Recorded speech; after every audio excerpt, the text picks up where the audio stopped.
Il est 23h55 le 31 juillet 1914. Dans son bureau du palais de Berlin, l'empereur Guillaume II tient un télégramme entre ses mains tremblantes. Son cousin, le tsar Nicolas II, vient de refuser d'arrêter la mobilisation russe. Le Kaiser regarde l'horloge. 5 minutes. 5 minutes avant minuit. 5 minutes avant que l'ultimatum qu'il a lancé à la Russie n'expire. « Alors c'est donc la guerre », murmure-t-il. Son chef d'état-major, Helmut von Moltke, se tient dans l'ombre. « Majesté, si nous ne mobilisons pas maintenant, nous perdrons notre seul avantage. Le plan Schlieffen exige la rapidité. » Guillaume dépose le télégramme, sa main se déplace vers le stylo. Une signature, c'est tout ce qu'il faut. Une seule signature pour déclencher la plus grande catastrophe que l'humanité ait jamais connue. L'horloge sonne minuit. Mais comment en est-on arrivé là? Comment l'Europe, continent le plus civilisé du monde, est-elle sur le point de s'auto-détruire? Retournons en arrière. L'Europe de 1914 ressemble à un baril de poudre. 5 grands empires se regardent en chiens de faïence. D'un côté, la Triple Entente. La France, assoiffée de revanche après l'humiliation de 1870 et la perte de l'Alsace-Lorraine. Le Royaume-Uni, maître des mers, inquiet de la montée en puissance de la marine allemande. Et la Russie, ce géant démographique qui se réveille, protectrice autoproclamée des peuples slaves. De l'autre, les empires centraux, l'Allemagne de Guillaume II, la plus puissante armée du monde, 67 millions d'habitants, une industrie qui écrase la concurrence, l'Autriche-Hongrie, ce puzzle de 40 nationalités différentes qui craque de partout, et bientôt l'Empire ottoman, l'homme malade de l'Europe. Mais le vrai danger, ce ne sont pas ces empires. C'est le réseau invisible qui les relie. Des traités secrets, des alliances automatiques. Des engagements qui transforment un conflit local en conflagration mondiale. Le chancelier allemand Bismarck l'avait prédit. Un jour, une fichue bêtise dans les Balkans mettra le feu aux poudres. Il ne croyait pas si bien dire. 28 juin 1914. Sarajevo. Il fait beau.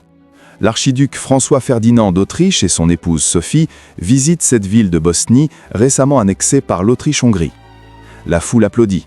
Les drapeaux flottent, mais parmi les spectateurs, 6 jeunes hommes attendent. Des nationalistes serbes, des membres de la Main Noire.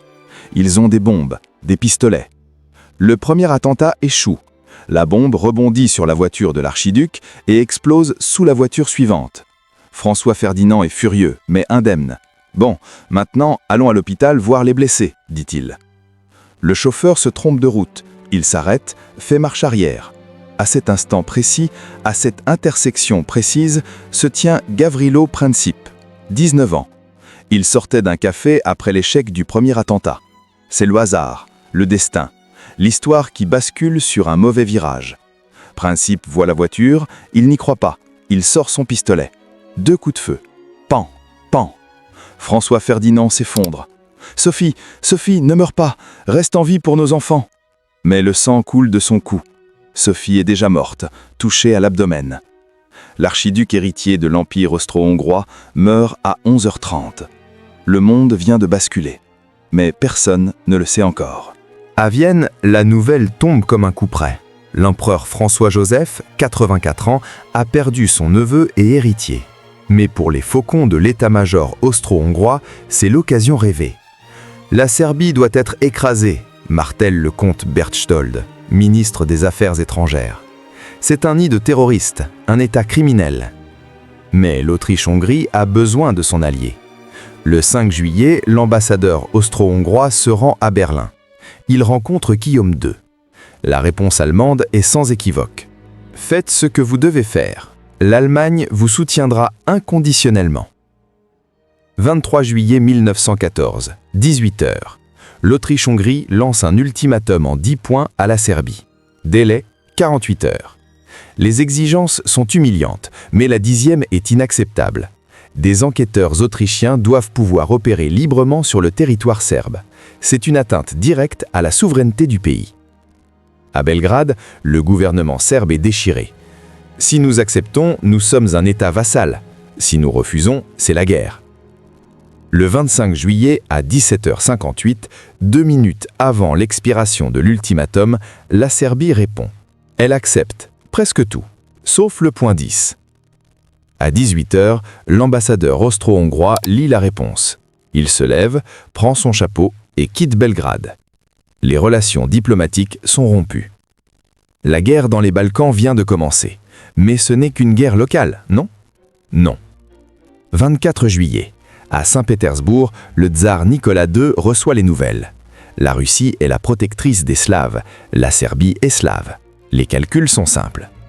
Majesté, nous devons mobiliser, insiste le ministre de la guerre. Si nous laissons l'Autriche écraser la Serbie, notre prestige dans les Balkans est détruit. Le 28 juillet, l'Autriche-Hongrie déclare la guerre à la Serbie. Le 30 juillet, la Russie décrète la mobilisation générale.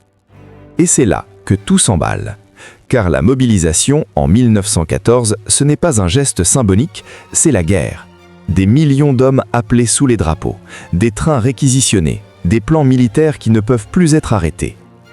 Le Kaiser Guillaume II panique. Il envoie un télégramme à son cousin Nicolas II. « Arrête la mobilisation, sinon c'est la guerre. » Trop tard. La machine est lancée. 1er août 1914. L'Allemagne déclare la guerre à la Russie. 3 août.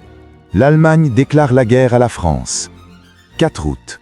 L'Allemagne envahit la Belgique, pays neutre. Le Royaume-Uni, garant de la neutralité belge, envoie un ultimatum. Retirez vos troupes ou c'est la guerre. Pas de réponse. À minuit, le Royaume-Uni entre en guerre. En une semaine, l'Europe entière est en flammes.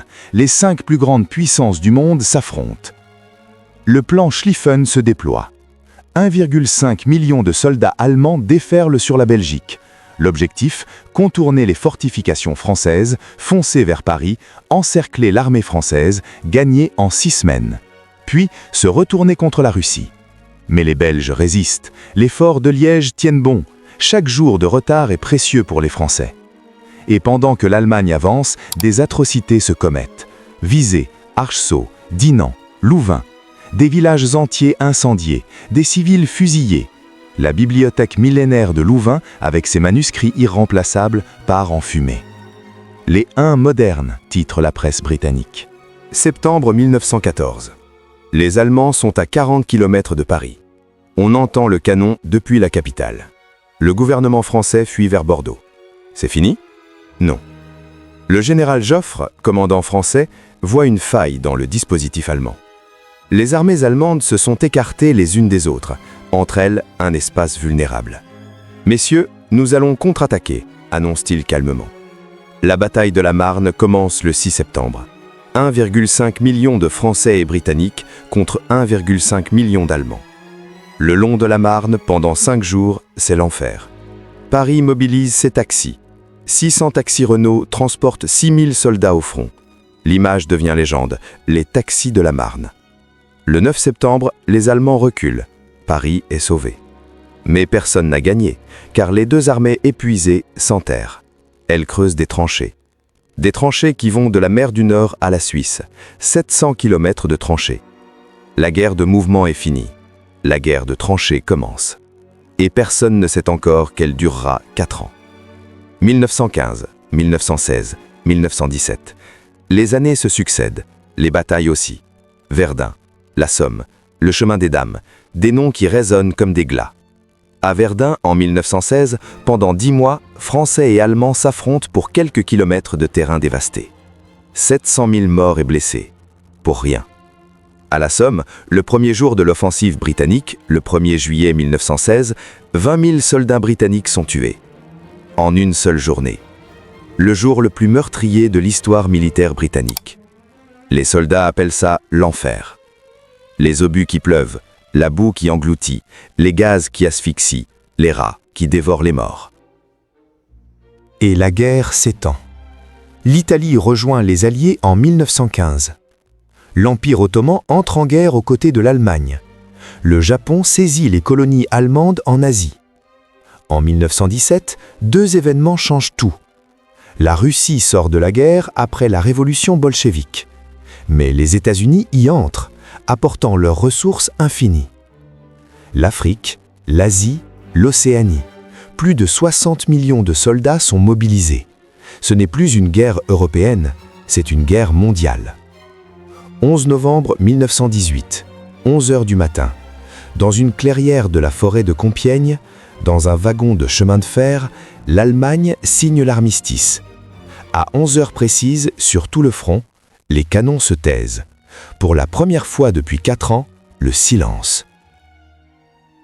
Les soldats sortent des tranchées. Certains pleurent, d'autres ne réalisent pas. C'est fini. Le bilan est apocalyptique. 10 millions de militaires morts, 9 millions de civils, 21 millions de blessés, des régions entières dévastées, 4 empires effondrés, Allemagne, Autriche-Hongrie, Russie, Empire ottoman. Mais l'histoire ne s'arrête pas là, car le traité de Versailles, signé en 1919, humilie l'Allemagne. Réparation astronomique, territoire amputé, clause de culpabilité. Dans les ruines de l'Allemagne vaincue, un jeune caporal autrichien, gazé pendant la guerre, rumine sa rage. Il s'appelle Adolf Hitler. 20 ans plus tard, le 1er septembre 1939, la Seconde Guerre mondiale commence. La Première Guerre mondiale n'était pas la der des der, elle n'était que le premier acte d'une tragédie en 2 parties. Aujourd'hui, quand nous regardons 1914, nous voyons l'avertissement. Comment des hommes intelligents, cultivés, civilisés, ont-ils pu déclencher une telle catastrophe ? Par orgueil, par calcul, par des alliances automatiques, par l'incapacité à reculer. Un attentat à Sarajevo, un ultimatum, une mobilisation, et le monde s'effondre. La leçon de 1914, c'est que la paix est fragile, qu'un incident local peut devenir une conflagration mondiale, que les alliances automatiques sont dangereuses, que l'orgueil national peut tuer des millions. Quand Guillaume II a signé cette mobilisation à minuit le 31 juillet 1914, il a cru faire un choix stratégique. Il venait de signer l'arrêt de mort de l'Europe. Et 110 ans plus tard, dans un monde nucléaire, avec des alliances qui se recomposent, des tensions qui montent, la question demeure. Avons-nous retenu la leçon de 1914 ?